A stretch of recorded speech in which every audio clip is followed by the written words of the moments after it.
25 তারিখে ইনশাআল্লাহ আপনাদের দয়া আল্লাহর রহমতে আমি দেশে ফিরে যাব।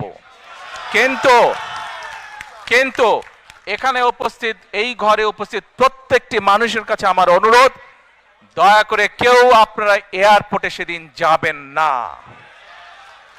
দয়া করে কেউ আপনারা এয়ারপোর্টে যাবেন না আপনারা, কারণ এয়ারপোর্টে গেলে একটি হট্টগোল তৈরি হবে এবং মানুষ জানবে যে এরা সব বাংলাদেশি, এবং দেশের সুনাম নষ্ট হবে, দলের সুনাম নষ্ট হবে। যারা এয়ারপোর্টে যাবেন না, যারা সেদিন এয়ারপোর্টে যাবেন না, আমার আজকের এই অনুরোধ যারা রাখবেন, আমি ধরে নিব তারা দল এবং সর্বোপরি দেশের সম্মানের প্রতি মর্যাদা রাখবেন। আর আমার মানা করা সত্ত্বেও, আমার অনুরোধ করার পরেও যারা যাবেন, আমি ধরে নিতে বাধ্য হব যারা ব্যক্তিগত স্বার্থের জন্য সেখানে গিয়েছেন। ষড়যন্ত্র চলছে।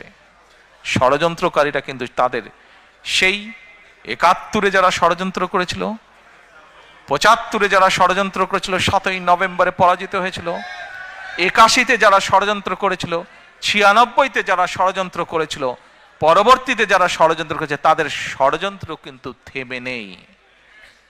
এবং বাংলাদেশ জাতীয়তাবাদী দল একটি দায়িত্বশীল দল হিসাবে আমাদের এবং আমাদের প্রতিটি পর্যায়ের নেতাকর্মীর পবিত্র দায়িত্ব হচ্ছে বাংলাদেশের মানুষকে সাথে নিয়ে সচেতন করার মাধ্যমে সজাগ এবং সতর্ক থাকা, এবং বাংলাদেশের মানুষকে সজাগ এবং সতর্ক রাখাই ষড়যন্ত্রের বিরুদ্ধে।